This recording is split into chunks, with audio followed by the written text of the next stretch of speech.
시청자 여러분 안녕하십니까? 오늘도 김민석 특파원님 모셨습니다. 특파원님 안녕하십니까? 네, 안녕하십니까? 최근에 이제 우리가 K방산 얘기를 많이 하면서 우리 K방산의 가장 효자동리하면 역시 K9 저주포인데 K9 저주포는 여전히 인기가 많습니다. 스페인이 K9 저주포 이제 도입 사업을 하고 있는데 우리한테 굉장히 무리한 요구를 지금 스페인이 하고 있다 이런 얘기가 나오고 있거든요. 이게 좀 어떻게 된 얘기인가요?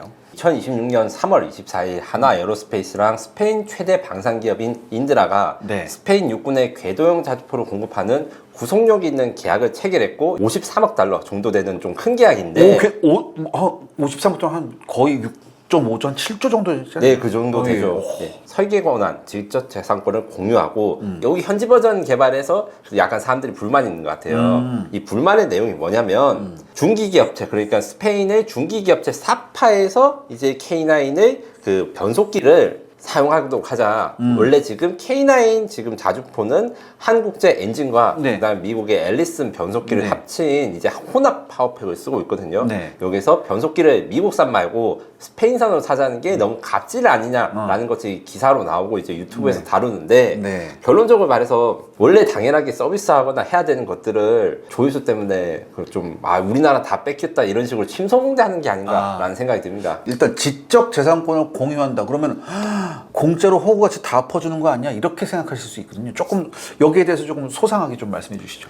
먼저 인드라에 대해서 말씀을 드리면 인드라 혹시 들어보신 적 있어요? 잘 못 들어봤습니다, 솔직하게. 네. 하지만 우리나라 방산 전시에서는 항상 오고 인드라가 우리나라에 수출도 해요.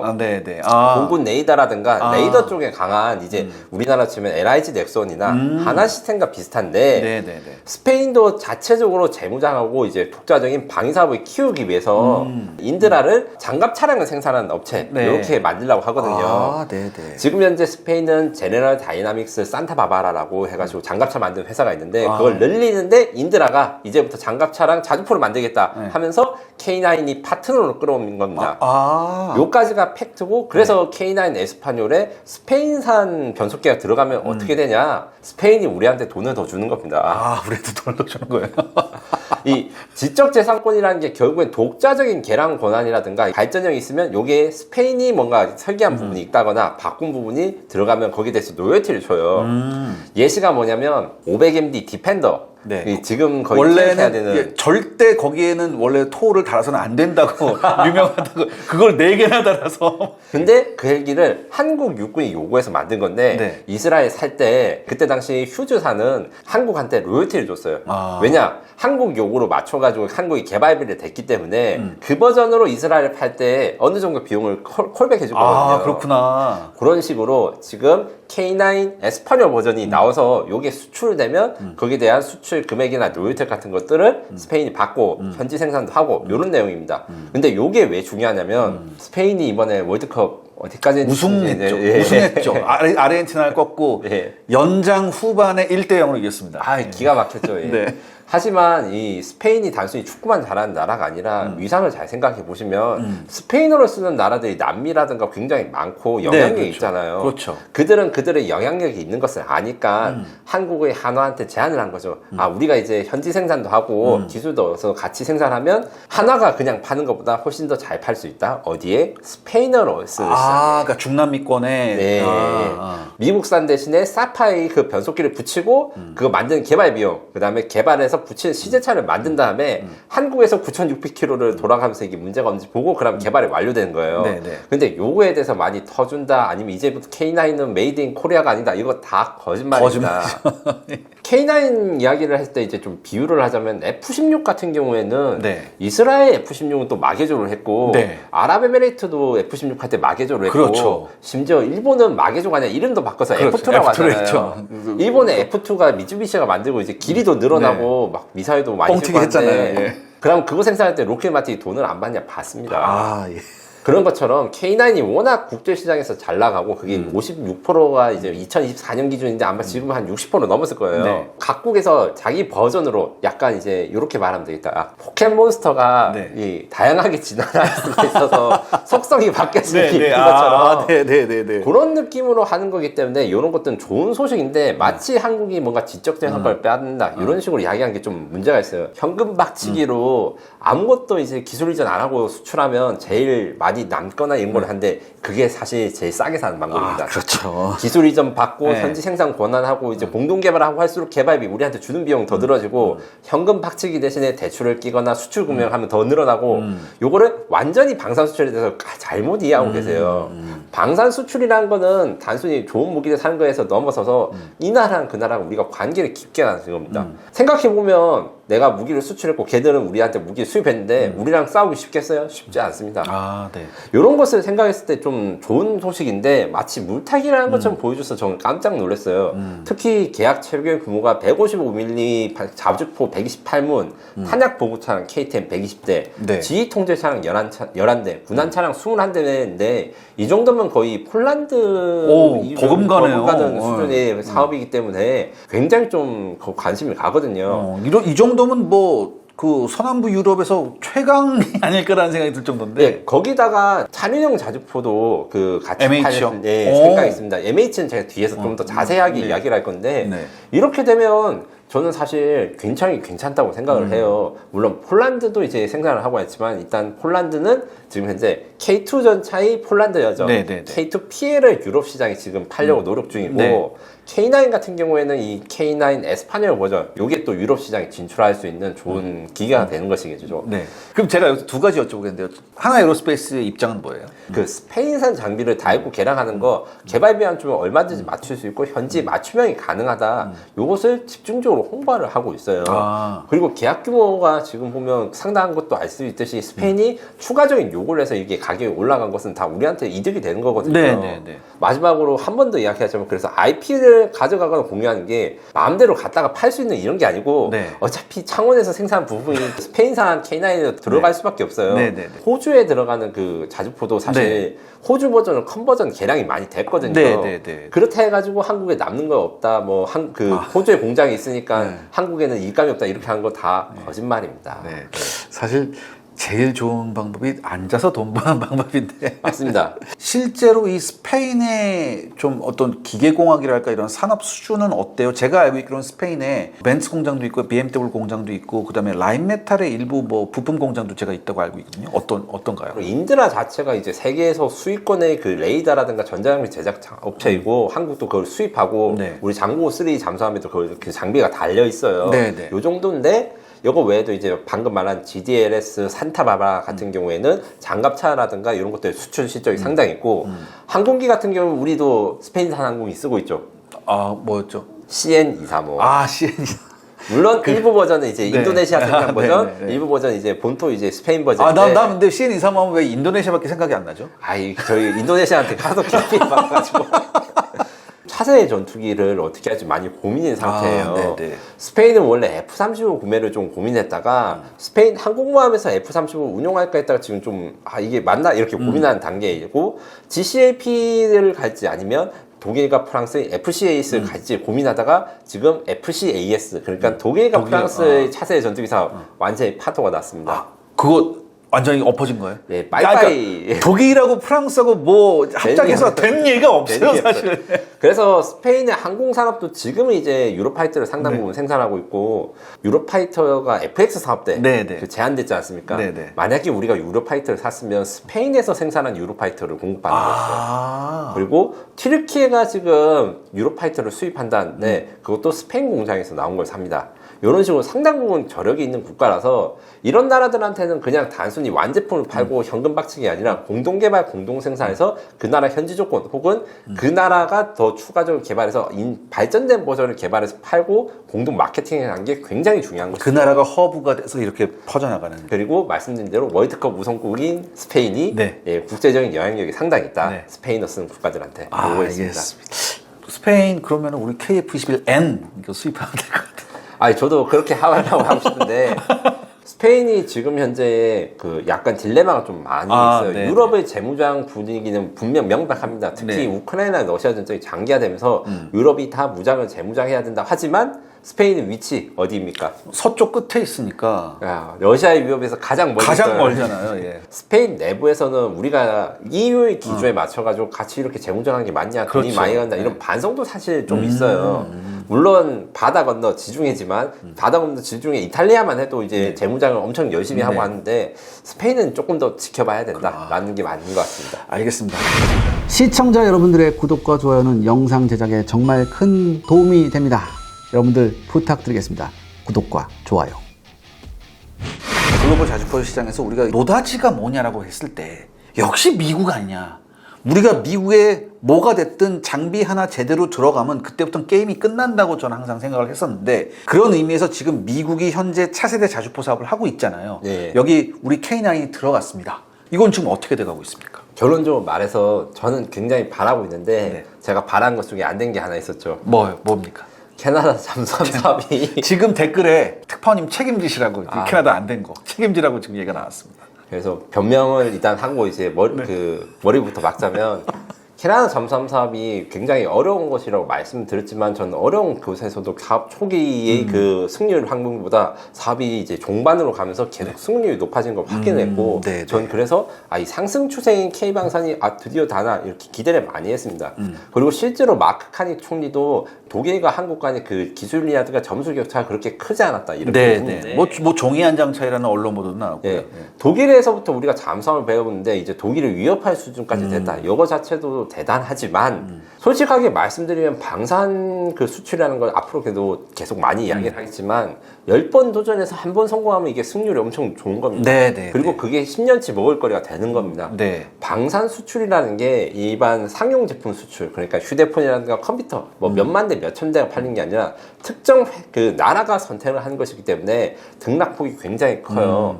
그렇기 때문에 제가 이제 요것도 수출될 수 있고 저것도 수출될 수 있다 하면 너무 장밋빛 전망이라 하시는 거 충분히 이해합니다만 그 중에서 한두 개만 되어도 우리 방산 수출 순위가 올라가고 전 세계에서 이제 수익권에 상향된다. 그리고 과거 10년에 비해서 지금 최근 10년에 우리 한국 방산의 상승세가 아직 꺾이지 않았다.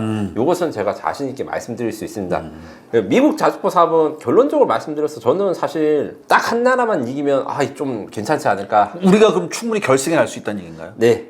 지금 현재 일단 경쟁자부터 먼저 말씀드리면 독일 라인메탈, 영국의 BAE 시스템즈, 그리고 미국의 제너럴 다이나믹스, 그리고 이제 안두레가 엘빗이 있습니다. 마지막에 엘빗, 이스라엘이 저는 정말 위협적이라고 봅니다. 나머지는 뭐 이제 우리가 충분히 제압할 수 있다는 얘기죠. 네, 독일 라인메탈이 처음에 좀 우세하다 이야기됐고 사실은 이스라엘 아니면 독일이란 예측도 꽤 있어요. 왜냐하면 그 기본적으로 성능 측면에서 58구 경장 장포신 화포 요게 대해서 기술 개발이 먼저 이루어졌고 이렇기 때문에 좀 기술적으로 평가가 좋다 이렇게 하는데 가격 문제가 있고 영국은 최근 BAE 시스템즈가 영국 자주포 사업에서 졌어요.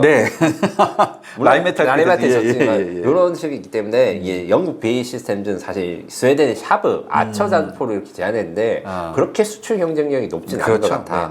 아처 말고도 그 팔라딘 계란은 근데 팔라딘이 이미 자빠지지 않나요? 많이 자빠졌죠. 정확하게 이야기를 하면 팔라딘 자주포를 원래는 장포신으로 만들어서 우리 K9보다 사거리 더 길게 만들려고 했어요. 근데 대포는 대포만 길어서는 절대 안 된다.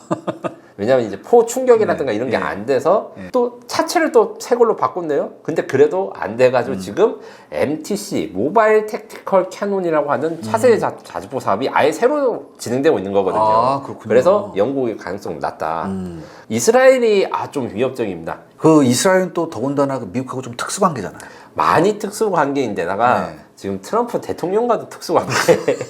특히 엘빗이 이제 시그마라고 하는 타류용 자주포를 가지고 있는데 이 성능, 그러니까 발사 속도, 사거리, 뭐 그 방어력, 기동성 이 측면에서는 우리 K9 MH 비교해서 그렇게 좋지는 않아요. 그런데 이미 현지 공장 투자를 진행했고 미국 공장을 지어가지고 지금 만들고 있고 협력사가 이제 안두릴입니다. 안두릴은 다들 아시다시피 이제 팔머 럭키라고 하는 이제 방산 스타트업 중에서 제일 성공한 스타트업이고 팔란티어와 함께 이제 미국의 미래 방승이 산업을 담당하는 핵심 회사라고 과언이 아닙니다. 트럼프 식구들도 여기 투자해서 좀 대박 얻었다고 하던데. 그리고 이제 그 사장인 팔머 럭키가 단순히 이제 방산에서 사장이라기보다는 굉장히 좀 인플루언서적인 힘이 있고 네. 좀 영향력이 강한데 네. 이 안두리를 전투관리 시스템과 엘비스 자주포가 함께해서 팀을 이루자. 그리고 엘비스 이스라엘이 미국에 직접 공장을 짓는다. 이게 조금 위협적이에요. 그게 한 번도 이스라엘에 그런 예가 없었던 것 같은데. 맞습니다. 이번이 좀 강하게 이스라엘이 미국에 무기를 많이 팔긴 했는데 뭐 직수출 같은 걸 했지 공장을 짓겠다는 건 거의 처음이거든요. 네.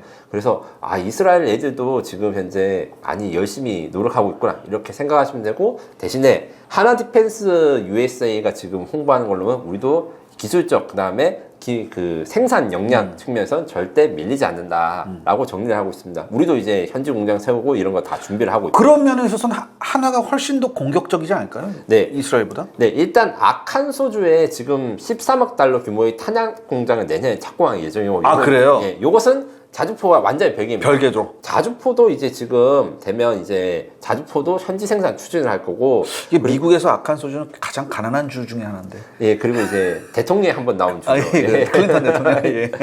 그래서 좀 저는 기대를 걸만하고 네. 이제 마우사라고 해가지고 네. 미국 육군 주도의 그 방산 전시에 우리 네. K9이 실물도 진출도 하고 전시를 많이 해서 인지도는 많이 높아진 편이에요. 그래요? 이번에도 기대할 만하다. 그러니까 이제 곧 있으면 이제 성능 시험 시제품 그 제작 평가 협체로 우리가 들어갈 수 있을 것 같아.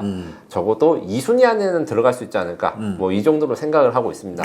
근데 이제 중요한 게 뭐냐면은 두 가지가 있는 것 같습니다. 첫 번째는 제가 입이 마르고 닳도록 얘기했던 나토 카르텔에 관한 문제. 두 번째, 미 육군 자체로 K9을 어떻게 생각하는가가 또 중요한 것 같거든요. 어떻게 생각하십니까? 저는 이제 두 가지를 나눠서 이야기하자면, 일단 카르텔 중에서 솔직히 말하면 이스라엘 카르텔이 정말 더한가요, 이스라엘? 더하죠. 미국이 바라보는 한국과 미국이 바라는 이스라엘은 천지 차이입니다. 그럼요. 뭐 하늘과 땅 차이죠. 우리는 한미 상호방위 조약을 맺었고 네. 이스라엘과 미국은 그런 거 딱히 없고 지원권만 있는데 네. 전쟁 나면 막 도와주고 퍼주고 이게 장난이 아니죠. 아니 거기 홍해 이지스함이 떠서 요격을 해주더라고요. 거기다 옛날 중농전쟁 때도 막 그 밀릴 것 자기가 같으니까 쓰던 거 주고 막. 쓰던 거 주고 완전 너무 특수 환경이기 네. 때문에 이스라엘이 사실 굉장히 위협적이라고 생각을 하지만, 이스라엘이 최근에 또 이제 마이너스 점수를 많이 따고 있죠. 공화당 지지자 분들 중에서도 사실 이스라엘에 대해서 높은 평가를 많이 한 사람이 있었고, 사실 민주당 내에서 친 이스라엘가 많았는데 네. 요즘에 그 이란 전쟁에서 약간 이스라엘이 잘못된 판단을 트럼프한테 줬다. 그래서 네타냐후. 예, 뭐 그런 식으로 해서 지금 사실 미국 내에서 반 이스라엘 시위가 역사상 그 어느 때보다 많습니다. 그러니까 반 이스라엘 시위가 있는 것뿐만 아니라 지금 미 정가 내에서도 약간 그런 기조가 있는 건가요? 예, 특히 우리가 괜히 이스라엘 때문에 뭐 그 전쟁을 일으켰다, 손해만 보고 있다 이런 식의 반성론이 많아지는데 이게 주류는 분명히 아닙니다만 그 신경 쓸 수밖에 없는 것이죠. 뭐 이런 예가 한 번도 나온 적이 없었으니까 사실. 예, 그렇습니다. 이 상태에서 이스라엘 무기를 미국이 한 10조 원치 산다 이러면 이 반대 시위가 장난이 아닐 것인데. 그렇죠. 이거 굉장한 정치적 파장이 있을 수 있을 겁니다. 물론 지금의 집권 세력이라 할 수 있는 트럼프 대통령 이스라엘에 대해서 지지를 명확하게 표현하고 있고, 뭐 누군가는 뭐 이스라엘이 테이프를 가지고 있다 이렇게 하는데 그건 너무 농담 같은 이야기인데. 몸캠 가지고 있다 이런 얘기가 있어요. 근데 그거는 이제 너무 네. 호사가들이 하는 이야기고, 네. 요것을 어떻게든 우리가 좀 더 좋은 조건 그리고 합리적인 기능으로 살펴야 된다, 이게 있을 것이고, 성능 측면에서 우리 K9 MH 같은 경우에는 정말 이제 우수한 자주포이고 우리 증명이 됐잖아요, 다. 가성비가 매우 좋습니다. 딱 하나 이제 미국이 요구하는 58구경장 초장 포신과 K9 MH를 결합할 수 있는 이거 과제가 남아 있는데, 네. 요것도 저는 충분히 할 수 있을 거라 생각합니다. 지금 우리가 현재 쓰고 있는 게 K9A1이고 지금 대부분 수출되어 있는 게 K9A1인데 이게 계속해서 또 K9A2, A3, 그 다음에 MH까지 계속 이제 진화하고 이제 여러 가지 바리에이션이 나오잖아요. 네. 근데 이거 조금 어려워하시는 분들이 좀 있어요. 예. 최대한 좀 쉽게 한 번만 설명해 주시죠. K9A2는 쉽게 말하면 화력이 세진다. 화력이 세진다. 네, 이게인데 화력 중에서는 발사 속도, 사거리, 그리고 탄도의 치명성 이렇게 세 개가 있을 것 같습니다. 네.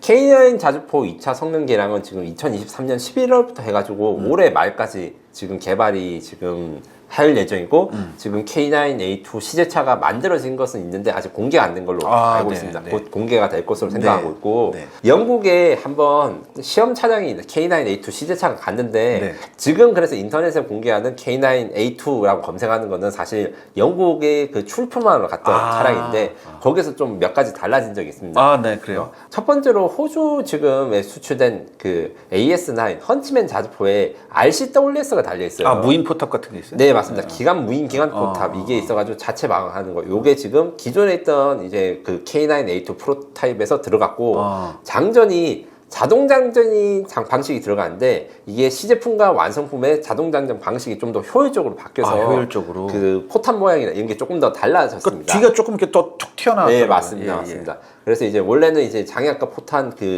포탄 배분하고 이제 그 탄약고 저장 위치가 좀 달라졌는데 이렇게 해서 이제 원래 5명이 타였던 K9A1 대비 K9A2는 3명이 타서 일단 인원이 줄어들었고 장전이 완벽한 자동 장전. 그러니까 옛날에는 이제 장약을 사람이 넣고, 넣었어요. 네, 그랬는데 장약까지 완전히 그 거리에 따라서 자동으로 3개, 2개 장약을 넣을 수 있고 특수한 그 모듈형 장약을 해서 이제 화력이 더 강해지고 사거리가 길어졌습니다. 만약에 이렇게 되면은 A2가 이렇게 실전 배치되면 일단은 현존하는 가장 최강의 자주포가 될 수 있잖아요. 네, 이게 완성된 K9A2의 경우에는 원래 K9이 항상 2등이라는 이제 이야기. 그렇죠. PZH 2000한테 밀려가지고. 네. 발사 속도가 PZH 2000이 빠르다 이렇게 했는데 발사 속도 측면에서도 이제 PZH 2000과 동등 이상으로 늘어나고 네네. 그다음 신뢰성이나 이런 부분에서,도 더 발전된 기술을 사용하기 때문에 이 화력이 증강되는 버전이라 생각하시면 될 것 같습니다. 그래서 이제 최대 속도 분당 9발까지 기대를 할 수도 있고 15천에 3발 버스트 사격 모드 이런 것들이 PZH 2000이랑 거의 동급으로 됐다라고 생각하시면 될 것 같습니다. 기존의 K9 수출 버전에 걸었던 자동 소화 장치라든가 냉방 장치 이런 것들이 좀 더 업그레이드 돼서 네, 우리 군에서 좀 더 잘 발전될 것이고 이 우리나라가 이제 올해까지 K9A2를 개발 완료되고 나면 어떤 식으로 하냐면 신규로 생산하는 건 포탄만 생산하고 네. 기존의 구형 K9들을 이제 하나 공장으로 들이는 다음에 포탑을 갈아 끼워서 이제 새 걸로 나오는 이런 식으로 아마 갈 것 그럼 같습니다. 예전에 구형 포탑은 어디 팔 데 없어요? 이 제가 보기엔 해안포라도 아까운데? 너무 아까운데. 그렇죠. 예. 그 다음에 설명할 거. 그 다음에 A2가 화력이 강해졌으면 A3는 어떻게 되냐?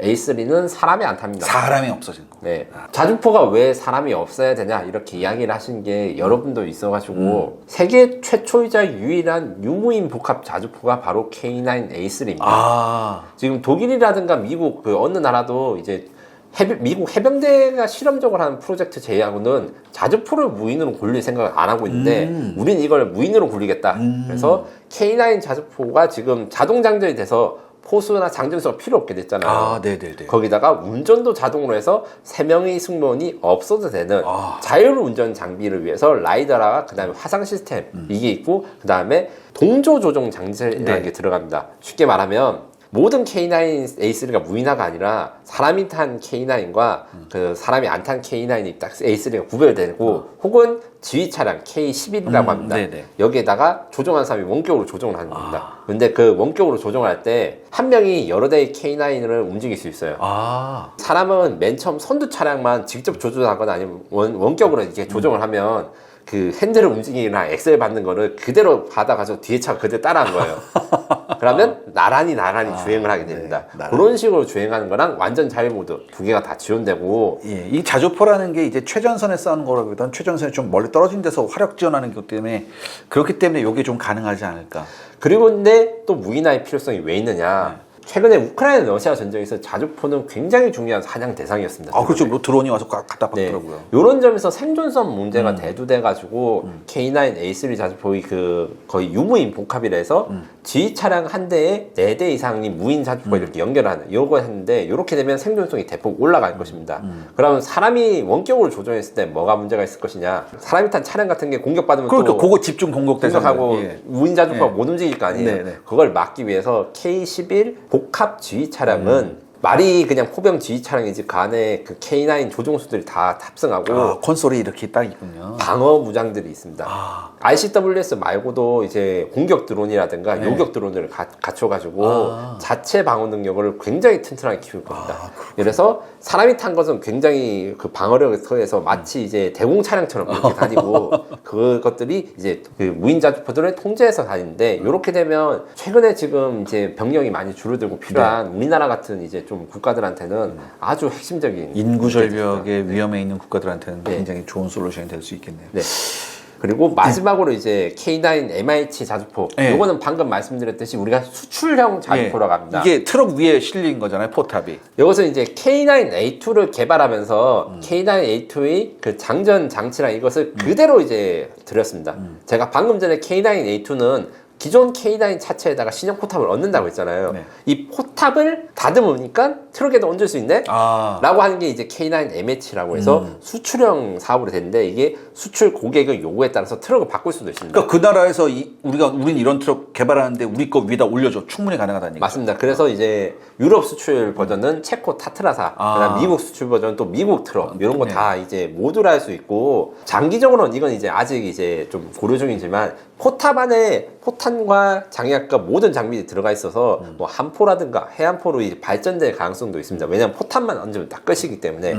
그리고 이제 기본적인 성능은 K9A2랑 거의 비슷한데 딱 한 가지 이제 K9은 이제 스페이드를 안 받고 그냥 바로 정지해서 쏠 수 있는데 네. 차륜형은 아무래도 박히다 보니까 그 앵크라고 스페이드를 네. 봐가지고 정지 상태에서 쏠 수 있다. 요거 하나만 차이점이 있다. 그리고 가격이 훨씬 더 저렴하다라고 할 수 있습니다. 일본도 자기네 괜히 개발하지 말고 이거 쓰면 될 것 같은데. 일본 그 차륜형 자주포는 사실 포만 155mm지 기술적 수준은 우리나라 그 105mm 자주포랑 똑같아요. 네, 그래서 네. 사람이 타는 그 승무원 조종도 그냥 호루를 씌워놓고 장갑이 없더라고요. 105mm 자주포는 그래도 소총을 맞을 수 있게 방탄판으로 돼 있는데 다 노출돼 오픈이잖아요. 네, 진짜 웃깁니다 거기도. 자, 마지막으로 그럼 제가 우리 특파님께 여쭤보겠습니다. 캐나다는 좀 그렇게 됐습니다. 네. 미국 다짐을 좀 해주시죠. 제가 하루에도 3번씩 기도를 하고 있는데 냉정하게 말하면 사실 방산 수출에서 이제 저같이 네. 이제 매니아로서 무기 수출이 잘 됐으면 좋겠다 기대하시는 분들이 있고 최근에 이제 최근 몇 년간 방산주가 잘 돼서 주식 관점에서 보시는 분들이 둘 다 있는 것을 저는 알고 있어요. 네. 솔직하게 말해서 이제 투자라든가 이런 데 사용하는 전문적인 리포트는 사실 많은 전문가분들이 있어서 그걸 참고하시면 되고 저는 일반인 시선에 맞춰서 하는 것이기 때문에 그 전문적인 투자의 자료로 쓰기에는 야, 제가 아직 모자란 점이 있습니다. 거기에 대해서는 제가 정말 죄송하게 생각하고요. 네. 얼마 전에 근데 우리 특파님 책 내셨잖아요. 네, K방산에 투자하라. 그거 보고 네. 그거 보고 많이 들어가셨다고 제 주위에서도 많이 얘기를 합니다. 네, 그게 2024년 12월에 네. 발매했는데 이제 네. 1년 동안 이렇게 말하면 1년 동안 그래도 좀 버셨을 것 같은데 자, 오늘 이렇게 특파원님하고 우리 K9에 대해서 알아봤습니다. 좀 오해도 있었고 스페인 같은 경우는 오해도 있었는데 여러분 제가 항상 말씀드립니다. 방산에 어떤 이슈가 있다. 시간이 조금 걸리더라도 결국은 우리 시아레 군사연구소가 가장 정확한 정보를 전달 드리니까 그거 좀 명심해 주셨으면 좋겠고요. 그 덕분은 전부 다 우리 특파원님 덕분입니다. 특파원님 나와주셔서 정말 감사합니다. 감사합니다. 다음 시간에 조금 더 재미있는 내용으로 돌아오겠습니다. 감사합니다. 감사합니다.